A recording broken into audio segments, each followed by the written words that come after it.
Chers amis, bienvenue dans ce nouvel épisode de Quoi de neuf en histoire. Je m'appelle Rassel Moubarak et dans ce podcast, je reçois des historiennes et des historiens pour parler de leur dernier livre.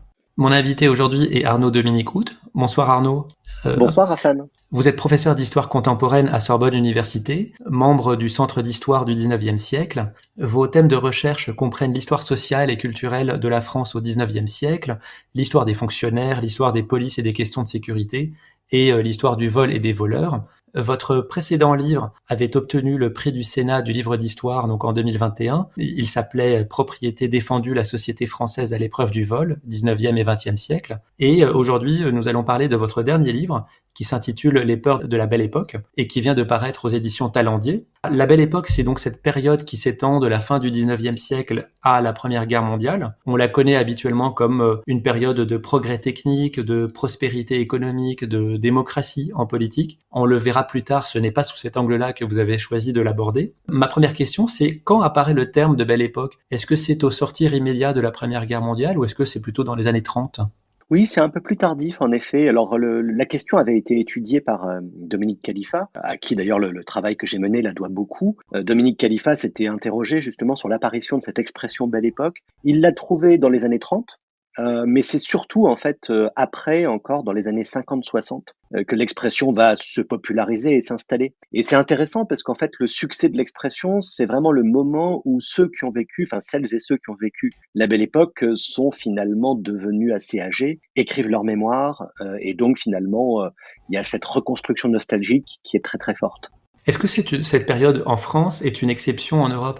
À la même époque, en Angleterre, c'est la fin du règne de la reine Victoria, le début de celui d'Édouard VII. En Allemagne, c'est Guillaume II. Est-ce qu'on retrouve cette même ambiance dans les autres pays d'Europe ? Alors, il y a des points communs, effectivement. En fait, les dynamiques historiques sont un peu différentes. Dans le cas de l'Allemagne, par exemple, comme la Première Guerre mondiale, évidemment, se termine différemment, la mémoire ensuite de cette période-là est plus difficile à cerner.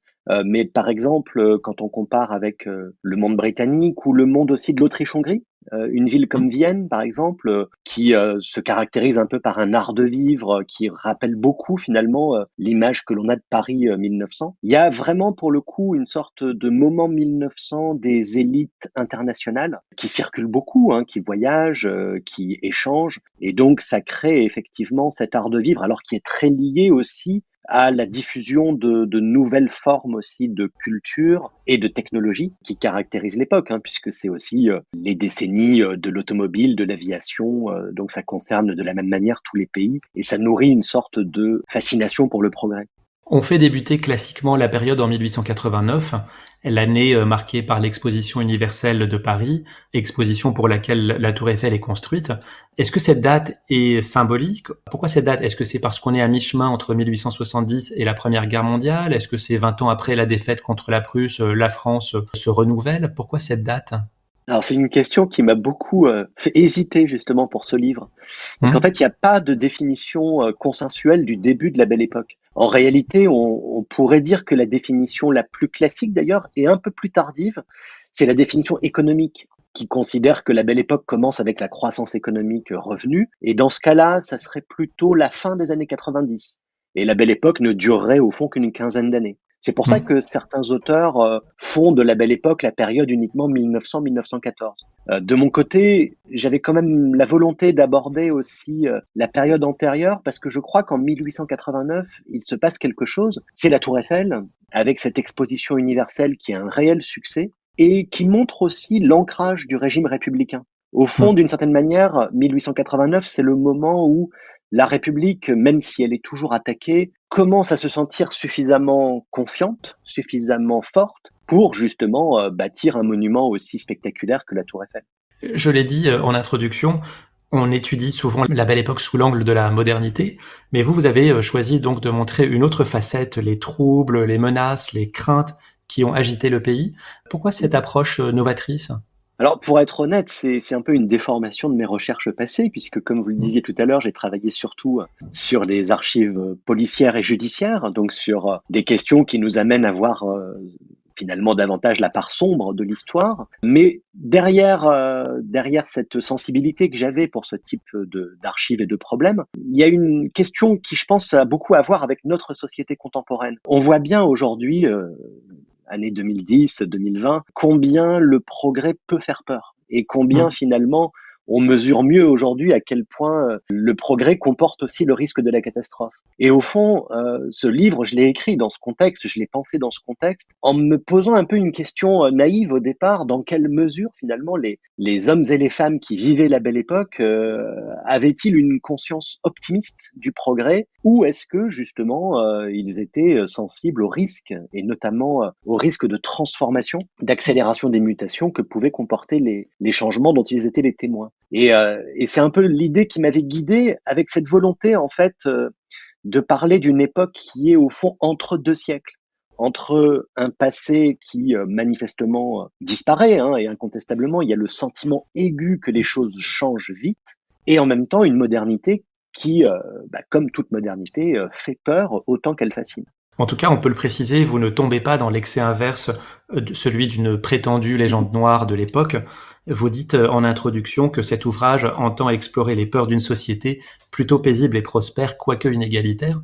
À quel Oui. point ces inégalités de revenus et de patrimoine étaient importantes à l'époque ? Alors c'est un des points, je crois, les plus saillants finalement quand on regarde avec des données un peu objectives, statistiques notamment, cette société.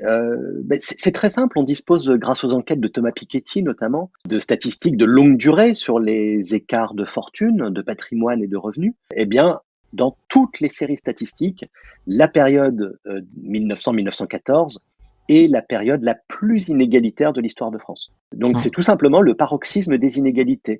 Elles n'ont jamais été aussi fortes parce qu'il y a un 19e siècle qui a été marqué par une stabilité monétaire, par une quasi-absence de prélèvements fiscaux. L'impôt est très faible en réalité à l'époque, et une absence de volonté de redistribution. Si vous ajoutez à cela la croissance économique qui est bien réelle, vous comprenez que les plus riches se sont enrichis plus que jamais. Alors les plus pauvres sortent de l'extrême précarité, et là, vous aviez raison de le rappeler, il ne s'agit pas de peindre la société de manière exagérément sinistre. Il vaut beaucoup mieux pour un ouvrier vivre en 1900 qu'en 1860. Mais malgré tout, l'écart s'est creusé, et donc c'est bien une société effectivement qui se caractérise avant tout par cette dimension inégalitaire. Je voudrais que vous nous disiez un mot sur le découpage du livre, parce que ça n'est pas un essai classique. Vous avez choisi de consacrer un chapitre par année, entre 1889 et 1914, donc 26 chapitres en tout. Comment vous est venue cette idée de construction de livres par année ?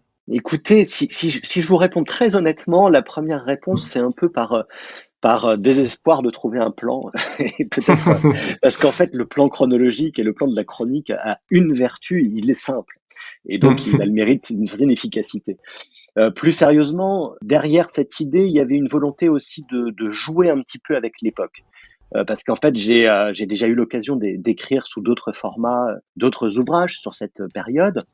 Et j'avais le sentiment justement que une approche morcelée sous la forme d'une chronique, dans la mesure où elle m'obligeait à me focaliser sur des événements spécifiques pour ensuite dégager les problèmes qui se situent derrière, je me suis dit ça peut être plus efficace d'un point de vue narratif, ça peut être plus agréable à lire et à écrire, et surtout on peut faire émerger autre chose. Et cette autre chose, c'est finalement une certaine épaisseur historique.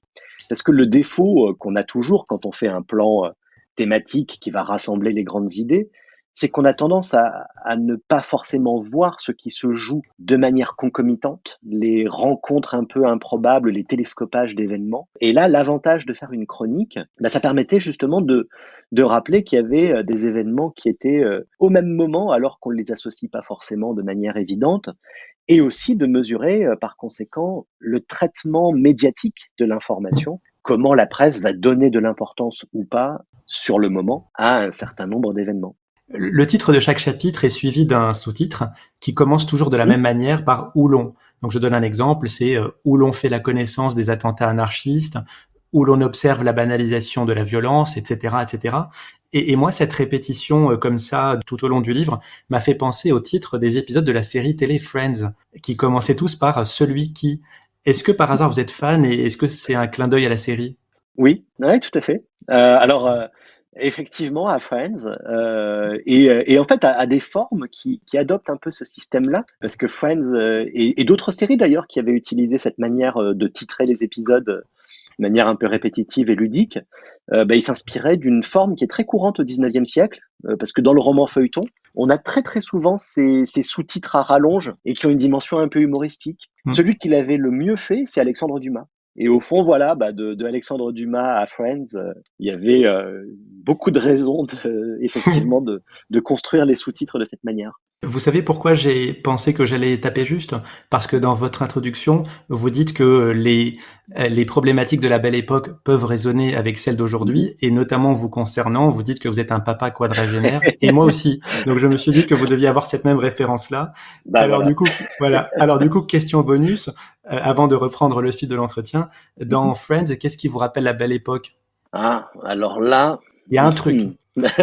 l'affiche, les mystères de New York. Alors c'est l'affiche effectivement, alors, mais pas celle-là, c'est l'affiche publicitaire Au but de Chaumont, jouets et objets pour étrennes, Ah, et qui oui, a oui, oui, été tout à fait. et voilà, qui est dans le salon de l'appartement des filles, et ça a été Mais oui. réalisé alors par Jules Chéret en 1885. Mais comme vous Ah m'avez dit oui, que 1889 c'était pas une date officielle, bon, on peut anticiper un petit peu.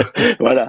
Et Voilà. dans l'autre sens, il y a dans l'appartement de Monica aussi, il y a Mm. une affiche, Les Mystères de New York, C'est vrai. qui en fait c'est une affiche française de 1915. Et d'ailleurs, je l'utilisais assez souvent auprès de mes étudiants pour les amuser un peu, et je me suis rendu compte ces dernières années qu'ils connaissaient un peu moins. C'est vrai, Le c'est temps vrai. passe. Alors, allez, on reprend. Parmi les sources que vous avez utilisées, il y a beaucoup d'articles de journaux, donc les journaux de l'époque, le Petit Mhm. Journal, le Petit Parisien, Le Temps, Le Matin, tant d'autres. C'était vraiment l'âge d'or de la presse. Est-ce que vous pouvez déjà nous rappeler le nombre total de lecteurs de quotidiens à l'époque pour qu'on puisse se rendre Mhm. compte de l'importance de la presse écrite? En fait, quand on parle de la presse écrite des années 1900, on parle de millions de lecteurs. Il faut Hmm. bien comprendre que, alors la France à ce moment-là fait à peu près 40 millions 40. d'habitants. Hmm. Oui, c'est ça, 40 millions d'habitants, parmi lesquels l'écrasante majorité sont alphabétisés. Alors évidemment à des degrés divers, hein, mais les lois Ferry sont passées par là, donc l'alphabétisation est à peu près généralisée en France. Et la presse écrite est le seul média. La radio est encore dans la phase de balbutiement technologique, donc il faudra attendre les années 20-30 pour que la radio se développe, sans parler bien sûr des autres médias. Donc la presse a une sorte de monopole, c'est déjà le premier élément. Et cette presse, elle est incroyablement diverse, puisqu'on a bien entendu des grands quotidiens nationaux, qui sont ceux qu'on cite le plus souvent, qui ont souvent des déclinaisons aussi hebdomadaires, mais il y a aussi toute une presse régionale, une presse locale, enfin il y a une variété et une profusion des titres qui contribuent là aussi à rendre ces journaux extrêmement accessibles. Et j'ajoute qu'ils sont très bon marché. Il y a un modèle économique qui s'est mis en place à la fin du 19e siècle, qui repose finalement sur un principe très simple. Les quotidiens coûtent une pièce, hein, un sou en général, donc vraiment c'est le tarif le plus bas qu'on puisse imaginer. Et en fait, ils se financent en grande partie par la publicité. Donc ce qui permet d'avoir là encore une diffusion extrêmement large. Vous rapportez beaucoup de faits divers. Est-ce que parmi les journaux qu'on a cités, est-ce que vous en avez un ou deux qui vous ont servi le plus fréquemment, disons en première intention, quand vous avez essayé de retrouver un événement? Oui, tout à fait. Alors on a souvent l'habitude de dire qu'il y a 4 grands journaux qui dominent le paysage à l'époque, hein, Le Petit Journal, Le Petit Parisien, Le Matin et Le Journal.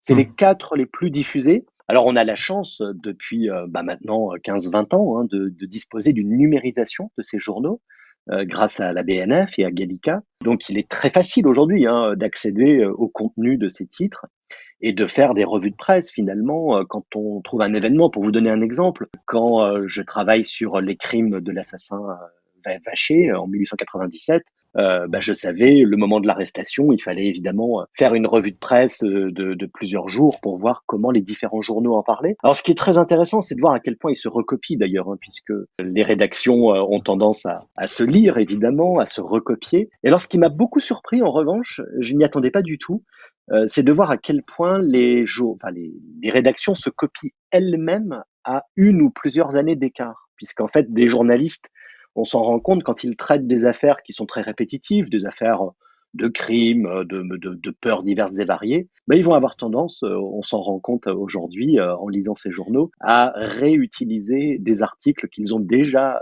publiés et à les Mmh. republier quasiment à l'identique. C'est assez amusant. Ces faits divers, alors qu'il s'agisse de vols, d'agressions, de violences, font intervenir les forces de police et de gendarmerie. On l'avait dit avant, vous avez consacré plusieurs de vos travaux à ces questions. Quelle était l'efficacité des forces de police, enfin des enquêtes, pour arrêter les fauteurs de troubles? Ah, c'est une efficacité qui est relative, mais bon, on pourra dire qu'évidemment le verre est aux 3/4 vide ou au quart plein, c'est selon. Disons que il y a un consensus à cette époque-là, pour dire que la situation n'est pas satisfaisante. Elle n'est pas satisfaisante parce qu'en fait, la gendarmerie, qui est la force de police la plus nombreuse, est très efficace pour gérer, la sécurité de proximité, on va dire, mais elle n'est pas équipée, elle n'est pas dimensionnée, elle n'est pas formée non plus pour traiter justement la délinquance un peu plus importante. Et donc, on a tendance à considérer qu'elle ne répond plus à la demande. Quant aux polices urbaines et aux nouvelles polices qui cherchent à se déployer un petit peu dans les campagnes, ce qu'on appelle les brigades du Tigre notamment, créées par Clémenceau en 1908, ce sont des forces de police qui peuvent mener des enquêtes parfois très approfondies, mais qui évidemment ont tendance à être un petit peu dépassées par l'ingéniosité ou l'avance technique, parfois d'ailleurs de certains malfaiteurs. Et Mmh. par conséquent, les journaux ont surtout tendance à pointer les échecs de la police. Alors, il y a une vraie bataille de communication de ce point de vue, et un certain nombre de responsables de la police, le préfet Lépine notamment, comprennent justement que c'est un véritable enjeu publicitaire d'aider les journalistes à suivre les enquêtes pour qu'ils disent du bien de la police in fine. Mmh. Donc c'est vraiment un enjeu très fort, essayer d'obtenir le satisfecit des journalistes, mais il faut bien avouer que le plus souvent, la presse a tendance à retenir les échecs, les insuffisances en tout cas de la police et de la gendarmerie.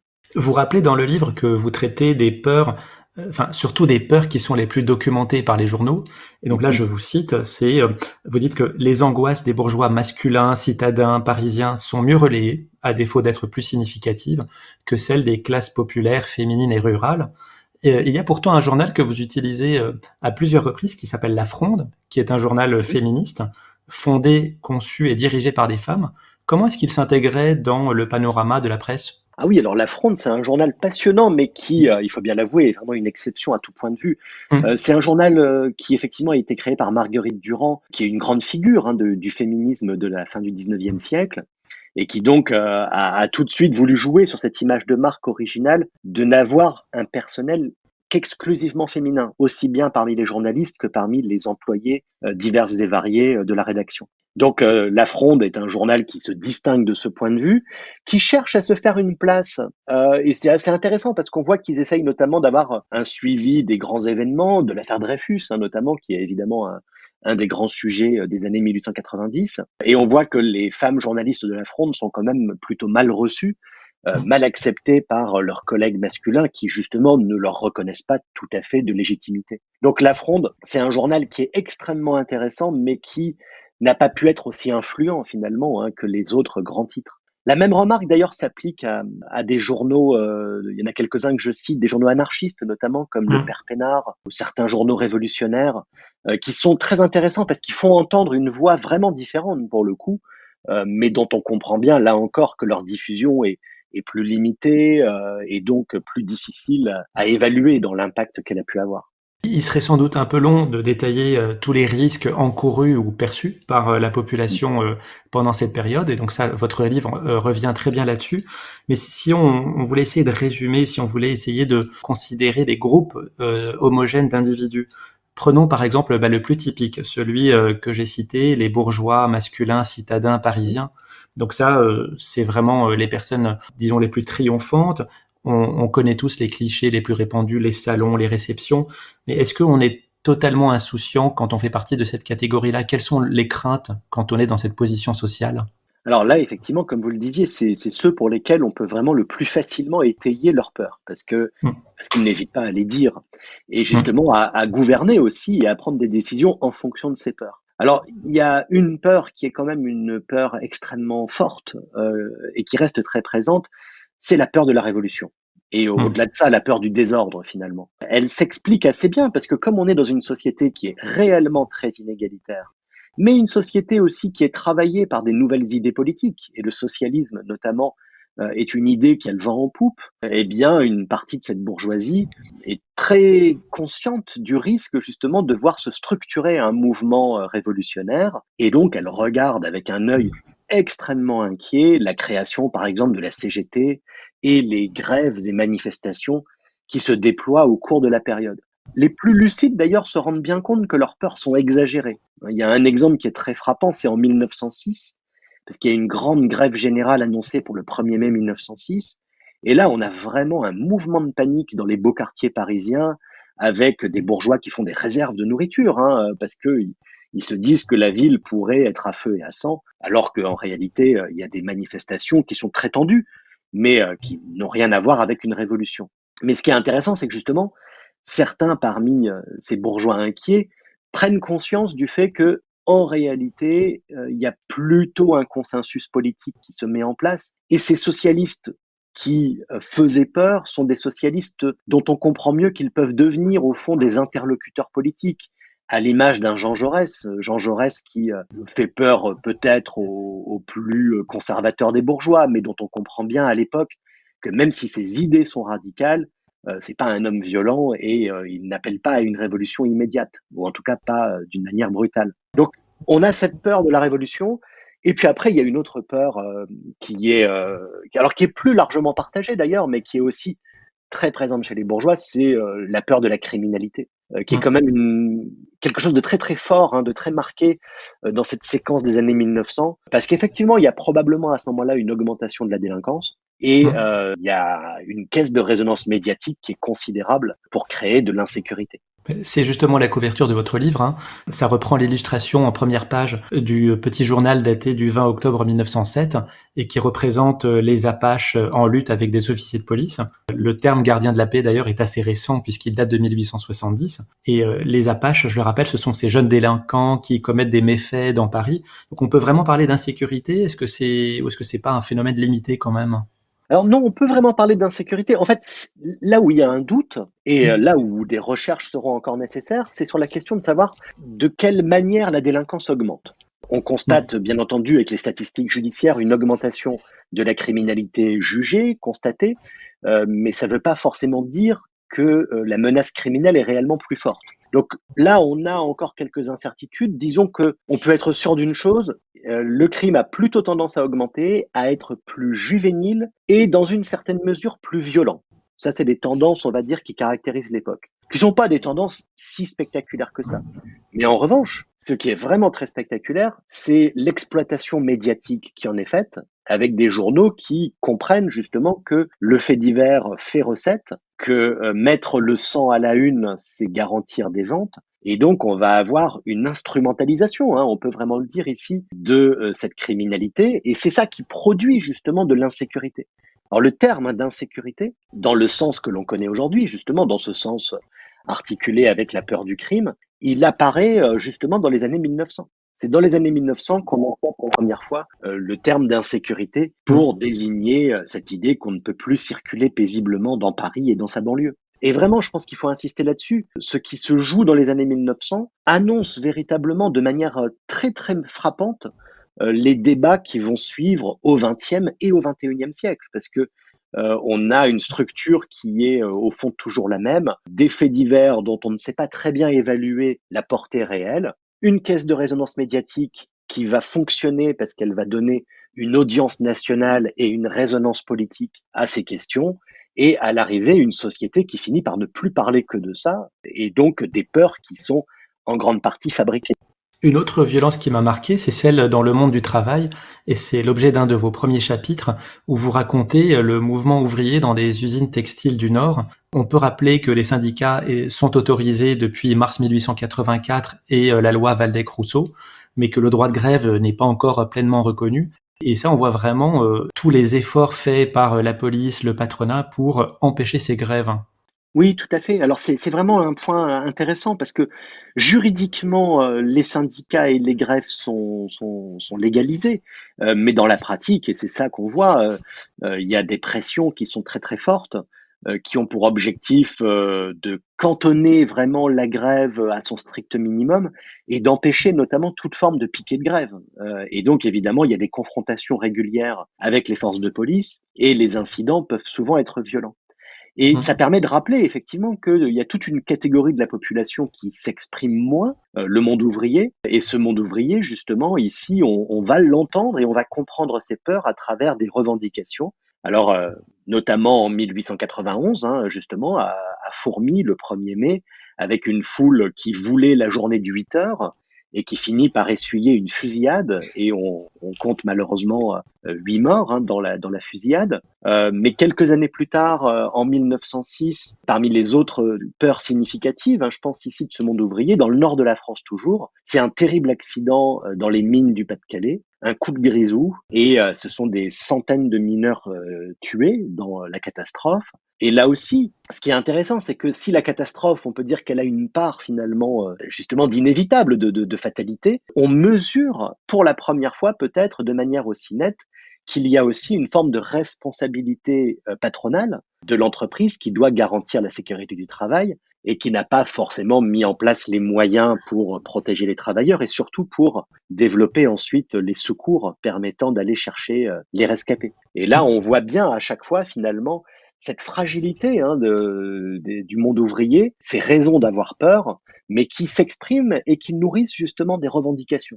Donc il y a bien le sentiment que ces peurs-là, elles sont fécondes. Elles vont contribuer justement à alimenter une volonté de changer les choses. Alors, ceux qui s'expriment peut-être encore moins que les ouvriers, ce sont toutes ces personnes précaires, les petites gens, vous les énumérez et vous en parlez dans le livre, donc les couturières à domicile, les filles mères, les prostituées, les chiffonniers, les trimards. Mais un des faits majeurs de la période, vous le dites, c'est la responsabilité accrue de l'État dans la protection des citoyens. Est-ce que ces catégories vraiment les plus défavorisées, les plus fragiles, bénéficient aussi de l'État ? Mais sans doute moins justement, et c'est ça qui est intéressant, c'est que on a un mouvement, disons, qui caractérise la Troisième République, donc à partir des années 1880 et pendant cette période, on a un mouvement incontestablement de renforcement de l'État et d'un État qui est de plus en plus chargé justement de s'occuper de problèmes qui relevaient auparavant de la sphère privée. Par exemple, l'assistance aux vieillards, par exemple, la protection de l'enfance, par exemple aussi un certain nombre de questions qui touchent aux droits des femmes.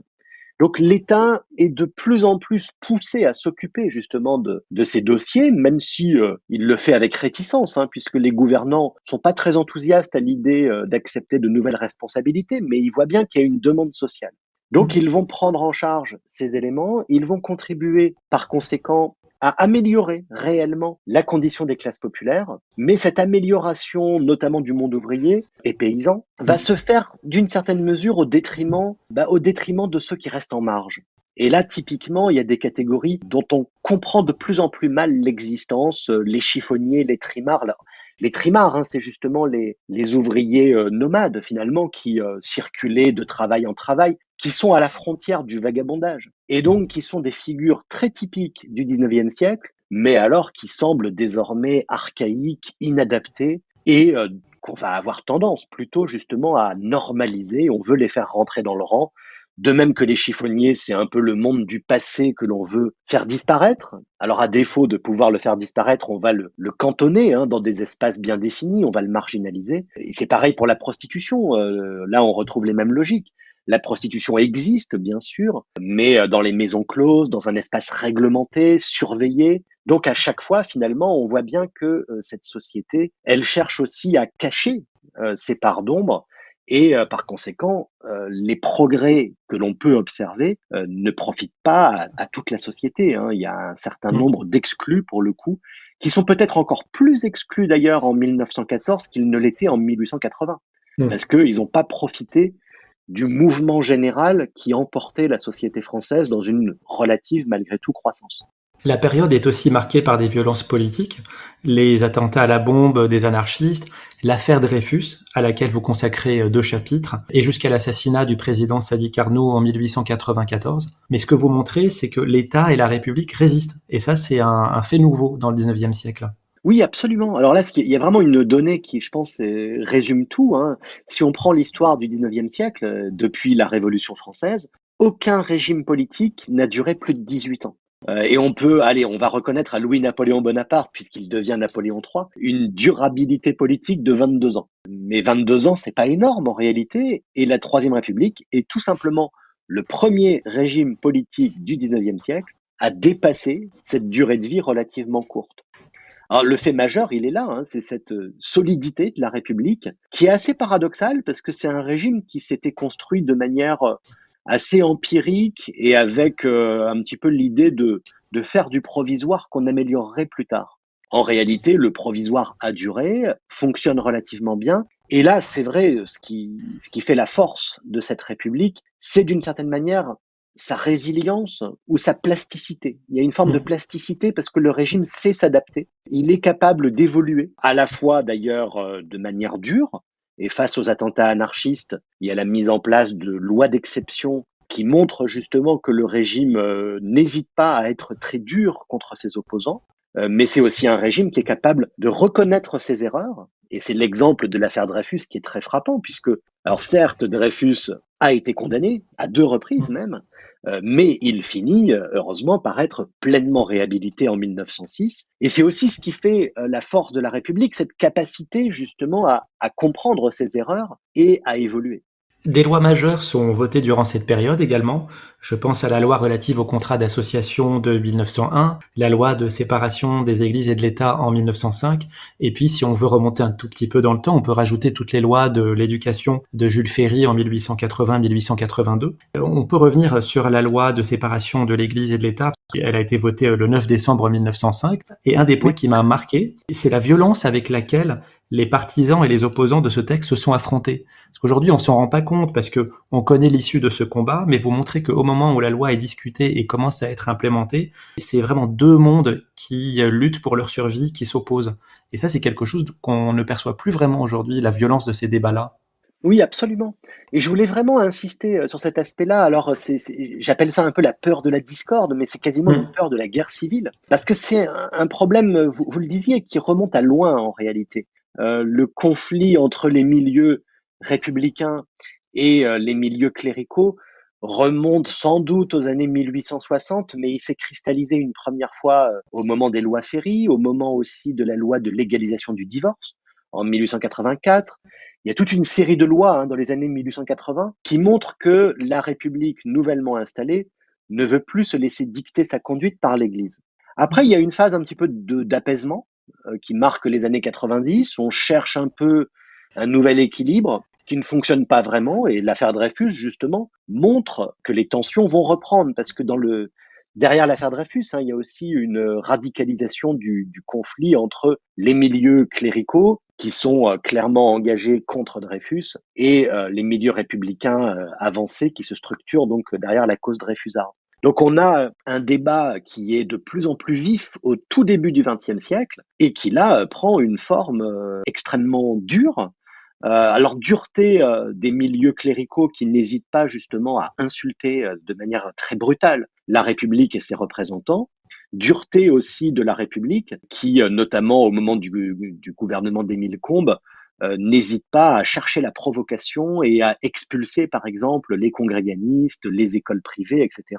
On voit bien qu'il y a une situation qui est devenue finalement une impasse, un schéma de confrontation qui culmine en 1904. Il y a une scène que j'évoque dans le livre qui est quand même assez emblématique à la fin de l'année 1904 avec un ministre qui se fait gifler en pleine Assemblée nationale par un député justement clérical. Enfin, on voit bien que on est presque à un point de non-retour. Et en fait, comprendre cette situation nous permet de mieux comprendre l'esprit de la loi de séparation. Parce que Mm. cette loi de 1905, elle est vraiment pensée dans un contexte de conflit et de confrontation comme un outil d'apaisement. La loi de séparation, elle est pensée pour trouver une porte de sortie et pour dire, puisqu'on n'est pas capable de discuter de ces questions sans se frapper, littéralement, eh bien, trouvons une solution qui est celle d'un bon divorce, finalement, ici, qui vaudra mieux qu'un mauvais mariage. Et donc, la séparation fournit un cadre, alors qui n'est pas évidemment accepté tout de suite, mais qui progressivement a pour vocation justement de donner un peu de souplesse dans les relations entre les anciens adversaires qui peuvent désormais coexister parce que le cadre est à peu près établi. Alors je pense que c'est ça la grande idée qu'on doit garder aujourd'hui, parce que cette loi de séparation, elle est encore aujourd'hui souvent mal comprise. Elle est Mmh. souvent comprise finalement sur l'idée qu'elle serait une offensive laïque, ce qu'elle n'était pas. Hein. La loi de séparation, c'est surtout une volonté de trouver le cadre qui permet désormais de cohabiter, de coexister. Et donc, ça confirme ce qu'on disait tout à l'heure sur cette capacité d'adaptation de la République, qui est capable justement de faire preuve de souplesse, hein, y compris parce qu'en fait, la loi de séparation n'a jamais été appliquée telle qu'elle était prévue. On se rend compte qu'il va être difficile de l'appliquer sans se heurter aux milieux cléricaux, donc on va l'adoucir sans trop le dire, mais afin justement d'éviter de répéter les conflits et de retomber dans l'engrenage finalement des discordes et le risque de la guerre civile. Le bruit de la guerre commence à s'installer en 1909-1910. Est-ce que vous décelez dans ces dernières années de la Belle Époque un changement d'ambiance? Est-ce que l'angoisse augmente dans la société française? Alors oui, incontestablement, Mmh. et c'est toujours un peu ennuyeux parce que, à vrai dire, une des premières questions que je me suis posée en choisissant de faire de ce livre une chronique, une des premières questions à laquelle j'étais confronté, c'est quelle place j'accorde à des événements qui s'installent sur la durée et qui vont se répéter. Et c'est le cas, en l'occurrence, de la peur de la guerre et notamment de la peur de l'Allemagne, parce qu'il y a quelques moments forts en 1905, en 1911, en 1913 qui répondent finalement à chaque fois au même type de structuration. Pour des raisons ici de lisibilité, hein, j'ai choisi de ramener surtout à la fin de période cette peur de la guerre. Mais au-delà du choix de lisibilité, c'est aussi un choix finalement épistémologique presque, hein, puisque je crois qu'on a trop tendance à lire finalement la Belle Époque en connaissant la fin de l'histoire. Alors, Mmh. évidemment, comment faire autrement? On sait que ça finira mal cette histoire. On sait que la guerre est à l'horizon, mais il faut quand même toujours rester vigilant quand on fait de l'histoire. Les Françaises et les Français de 1913 n'en savaient rien. Et même Mmh. s'ils avaient des raisons de craindre, même s'ils en parlaient de cette peur de guerre, ce n'était pas leur seul sujet de préoccupation et beaucoup pensaient encore en la possibilité justement d'échapper à ce conflit avec des solutions plus négociées comme celles que proposait notamment Jean Jaurès. Alors c'est un peu ça que je voulais garder en tête, rendre finalement sa part d'incertitude au passé et comprendre que les Français de 1913 et même les Français de juillet 14 pouvaient encore faire des vœux d'avenir, se marier. On se marie en juillet 14, on fait des enfants. A posteriori, c'est pas la meilleure saison pour lancer des Mmh. engagements, mais on comprend bien justement que ça participe aussi de leur ressenti. Alors Mmh. maintenant, c'est vrai que les tendances lourdes sont bien présentes, hein. La logique de confrontation, à partir de 1905, elle s'amplifie et on peut considérer qu'il y a un vrai tournant, sans doute en 1912-13, avec le choix notamment de passer le service militaire de 2 à 3 ans, ce qui va être un débat qui va diviser la société française. Mais le choix justement d'allonger le service militaire, c'est au fond l'annonce qu'on réarme le pays et donc qu'on se prépare à la guerre qui arrive. On a beaucoup parlé, Arnaud, jusqu'à présent de catastrophes, de crimes, de craintes et de peurs, mais bon, on va pas finir sur une note triste, d'accord? Une question sur les expositions universelles. Donc, deux sont organisées à Paris pendant cette période, en 1889 et en 1900. Et j'ai appris à la lecture du livre qu'à l'époque, il n'y avait pas de comité des sélections des villes, il suffisait de se déclarer en premier Oui. pour organiser l'événement. Donc, ce sont les quatrième et cinquième à se dérouler à Paris. 1889, c'est la Tour Eiffel. 1900, c'est le Grand Palais, l'ouverture de la première ligne de métro. Il y avait un peu plus de visiteurs aussi. S'il vous était donné à vous la possibilité de remonter le temps, vous aimeriez visiter laquelle? C'est une bonne question. Oh, 1900 tout de même. 1900 parce que, alors 1889, évidemment, c'est la Tour Eiffel, donc on aurait envie de la voir monter dans le ciel parisien, justement. Mais incontestablement, la plus spectaculaire et celle qui justement a duré le plus longtemps et a eu le plus de spectateurs, c'est 1900. Et quand on regarde un petit peu le dispositif autour de l'exposition, on se rend compte qu'en 1900, une très grande partie de la capitale est vraiment imprégnée de cet esprit de l'exposition parce que finalement, les touristes viennent de l'étranger, de province en grand nombre. Il y a une animation qui est vraiment inédite. Et puis, symboliquement, c'est vrai que l'ouverture du métro, ben, on aurait presque envie. Alors, c'est vrai qu'on va pas finir sur une note triste.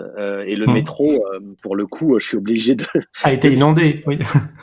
il a plusieurs incidents dans mon livre, parce qu'en Mmh. 1903, il y a une rame de métro qui brûle. En 1910, il est inondé, il faut fermer les stations. Mais malgré tout, et là, on n'est pas obligé d'être trop inquiet et trop paranoïaque.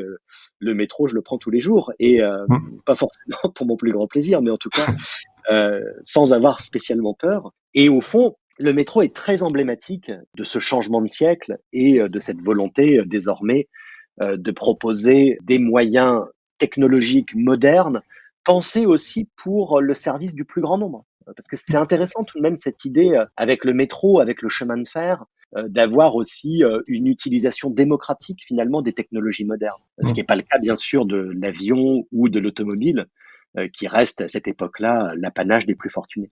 Alors pour terminer, la Belle Époque, c'est aussi le moment de mouvements artistiques et culturels majeurs, et vous en parlez aussi. La photographie, notamment, est en plein développement depuis la deuxième moitié du 19e siècle. Quel serait pour vous un ou plusieurs clichés iconiques de la Belle Époque? Je suis pas sûr de prendre des clichés iconiques, justement, habituels, mais là, vous m'excuserez, une déformation professionnelle. Moi, les clichés que j'ai en tête, c'est vraiment les photographies de la bande à Bono. Bande de d'anarchistes et de malfaiteurs qui commettent les premiers hold-up, en France, à la toute fin 1911 et début 1912, qui défrayent la chronique, hein. On les surnomme les bandits en automobile, les bandits tragiques. Pour le coup, ils font vraiment peur parce qu'ils sont extrêmement violents. Mais ce qui est intéressant, c'est qu'ils sont aussi parmi les premiers, peut-être même les premiers criminels à être mis à la une de la presse avec leurs photographies. Parce qu'on dispose assez tôt justement de photographies dont certaines sont très belles, parce que c'est pas seulement des photographies d'identité anthropométrique, c'est aussi dans certains cas des photographies prises un peu sur le vif, dans des reconstitutions, et elles donnent finalement une certaine idée aussi de ce qu'était finalement cette société et cette époque. Merci beaucoup pour ce tour d'horizon. Donc merci Arnaud Dominique Hout d'avoir accepté cette invitation. Je rappelle le titre de votre livre, Les peurs de la Belle Époque, sous-titré Crimes, attentats, catastrophes et autres périls. C'est aux éditions Talendier, c'est déjà disponible en librairie et c'est vraiment passionnant à lire. Et quant à moi, je vous remercie de nous avoir suivis et je vous donne rendez-vous bientôt pour un prochain épisode. Merci beaucoup Arnaud. Merci.